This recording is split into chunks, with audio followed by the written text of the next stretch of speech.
Environment and ecology में यह है लास्ट वीडियो, और अभी तक की जितनी भी सीरीज थी उसमें एनवायरनमेंट एंड इकोलॉजी में ही यूपीएससी ने क्वेश्चन पूछे हैं। और इस सीरीज से यह आइडिया हो गया होगा कि यूपीएससी कहां से क्वेश्चन पूछ रहा है, प्लस वो जो सभी क्वेश्चन है जरूरी नहीं कि हमें आते ही हो या हमने उसके बारे में कंटेंट पढ़ा ही हो, बट कैसे हम कॉमन सेंस से क्वेश्चन कर सकते हैं और उस कॉमन सेंस के लिए भी हमें किस तरह का कंटेंट और कैसा पढ़ना है वह भी इससे मालूम चला होगा। अब आज के question in which one of the following state is Pakhui wildlife sanctuaries located. जब हम 2018 के बाद पोस्ट फैक्टो एनालिसिस करेंगे तो हम इस क्वेश्चन को देखकर सोचेंगे कि यूपीएससी जो है वाइल्ड लाइफ सेंचुरीज पूछ रहा है, और हम सारी वो वाइल्ड लाइफ सेंचुरीज याद करने की कोशिश करेंगे। बट यह उस समय न्यूज में था, इस कारण पूछा। अब पाखोई नाम जो है आप कॉमन मेनलैंड इंडिया में नहीं सोचोगे, तो सोचोगे मेनलैंड इंडिया का कोई स्टेट नहीं होगा, परंतु यहां पर सारे ही ये नॉर्थ ईस्ट के स्टेट ही दे रखे। और 2018 एग्जाम में अगर आप अपीयर होते और आपको ये नहीं आ रहा है तो उस समय आपको ये क्वेश्चन लीव करना था। बट यह पूछा इसलिए गया था कि वह उस समय 2018 में न्यूज में था, बिकॉज उस समय जो है द कोर के आईएएस के नोट्स में भी यह उस समय लिखा हुआ था। बिकॉज मैं करंट भी पढ़ाता हूं तो मुझे वो आइडिया है। इसका आंसर है आंध्र प्रदेश। बट ऐसे क्वेश्चन देखकर हमें अपनी तैयारी नहीं करनी चाहिए। नेक्स्ट ये question, which of the following protected areas are located in Kaveri basin. अब इस क्वेश्चन को करने के लिए क्या आपको पता होना चाहिए? नागौरोल, पापीकोंडा, सत्यमंगलम, वायनाड। सत्यमंगलम 2 बार यूपीएससी पहले ही ऑप्शन दे चुका है, नागरहोल भी पहले ही ऑप्शन दे चुका है, पापीकोंडा भी दे चुका है। अब इस क्वेश्चन को करने के लिए अगर ये कावेरी का बेसिन पता है, ठीक है, अब हमें सत्यमंगलम पता है कि जहां ईस्ट और वेस्टर्न घाट मीट करते हैं, नागरहोल, वायनाड ये इसी रीजन में है। अब इससे बियॉन्ड अगर हमें पापीकोंडा पता होता, उसकी लोकेशन पापीकोंडा, वेलकोंडा पता होगा। पापीकोंडा हमने पहले भी किया है, पहले यूपीएससी पूछ चुका, वही ऑप्शन उसने रिपीट किया आगे। पापीकोंडा आपके ईस्ट गोदावरी डिस्ट्रिक्ट यहां पर। अगर आप इसको फिगर आउट कर लेते हो, आपके मैप में विजुअलाइजेशन है माइंड में, तो आप सोच सकते हो कि नहीं होगा।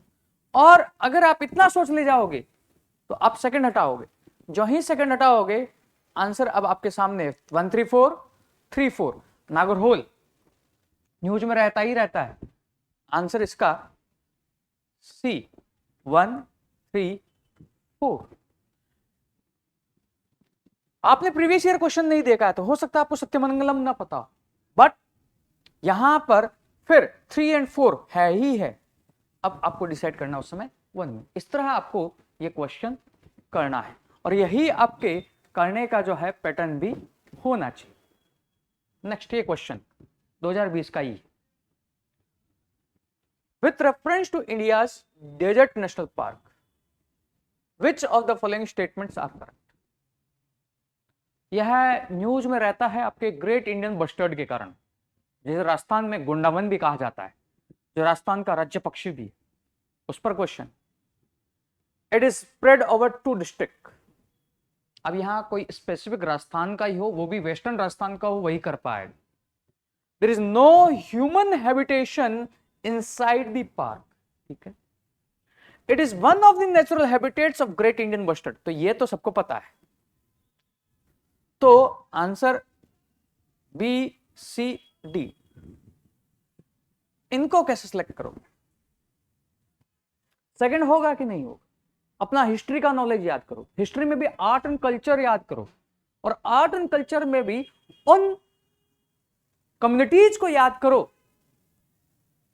जो है उस रीजन की है, और उनके जो सॉन्ग्स हैं, उनके जो फोक डांसेस हैं वो फेमस है। अगर हिस्ट्री का वह पार्ट आपको आर्ट एंड कल्चर का आता है तो आप ये कहोगे कि नहीं, ऐसा हो ही नहीं सकता, यहां पर ह्यूमन हैबिटेशन है, और उससे आप सेकंड हटाओगे, वन नहीं भी आता है, आपका आंसर आ जाएगा। बट अगर आप राजस्थान के हो तो इसको सोच पाओगे कि ये बाड़मेर और जैसलमेर डिस्ट्रिक्ट में है, और अगर राजस्थान जैसलमेर विजिट किया है तब भी आप इस सेकंड को हटा सकते हो, नहीं किया है आर्ट एंड कल्चर में जो पड़ा है उससे हटा सकते हो। इसका आंसर है सी। इस तरह करना है आपको।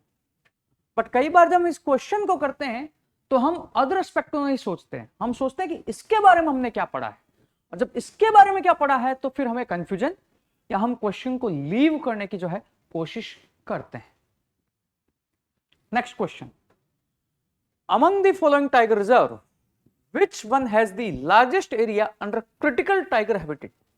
क्रिटिकल टाइगर हैबिटेट का कंसेप्ट यूपीएससी 2018 में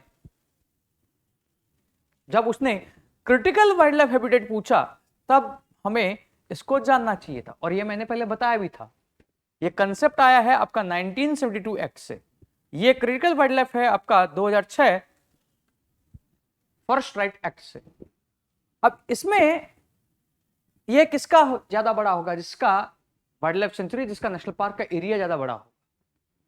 अब यहां पर जिम कॉर्बेट, रणथंबोर, नागार्जुन सागर, श्रीशैलम, सुंदरबन, और यह ऑप्शन ऑलरेडी यूपीएससी पहले दे चुका, और यही आपका जो है जब तेलंगाना और आंध्र प्रदेश डिवाइड हुए थे उस समय भी न्यूज में था, जब इसके बाइफर्केशन की बात चल रही थी, क्योंकि यह आपका लार्जेस्ट जो है प्रोटेक्टेड एरिया है। तो यह है, तो पॉसिबली यह भी क्रिटिकल टाइगर हैबिटेट जो एरिया होगा वो भी इसी के लिए होगा, और आपको इस सोच के साथ आंसर करना था सी। आपको नहीं पता है ये, बट इससे आप यह तो पता लगा सकते हो ना कि वो हैबिटेट जहां टाइगर के लिए जो है एरिया, उसके लिए प्रोटेक्शन ज्यादा होगी, कहां होगी? जिसका एरिया ऑलरेडी सबसे ज्यादा क्या होगा? सबसे ज्यादा होगा। इस तरह आपको जो है यह क्वेश्चन करना चाहिए था। तो इस तरह ये एनवायरमेंट इकोलॉजी का पार्ट कंप्लीट हुआ है, जो अभी तक की हमारी जर्नी थी जिसमें हमने ज्योग्राफी किया है, हमने एनवायरमेंट कंप्लीट कर लिया। अब हम नेक्स्ट मूव होंगे साइंस एंड टेक की तरफ। वह भी एक एरिया ऐसा है जो आपके प्रीलिम्स के लिए सबसे ज्यादा इंपॉर्टेंट टूल है, बिकॉज वहां भी कंसेप्ट जो है अप्लाइड आ रहे हैं, आपका इंटरप्रिटेशन क्या है उसके बेसिस पर वहां पर क्वेश्चन होंगे। सो आज के लिए इतना ही। अगर फिर भी कोई डाउट रह गया हो अब तक की सीरीज में तो आप कमेंट करके नीचे बता सकते हैं, उन्हें जो है definitely I will take on. और जब आप इनको किया करो तो आप पहले क्वेश्चन देखा करो, खुद किया करो, फिर अपनी सोच को उससे अलाइन किया करो, क्योंकि पर्पज आपका यहाँ केवल देखना नहीं होना चाहिए, आपका जो थॉट प्रोसेस है, इंटरप्रिटेशन कैसे करना है, उसमें जो है आपको रिफॉर्म लाना है। सो आज के लिए इतना ही। Like this video, share this video, subscribe to the channel. Thank you.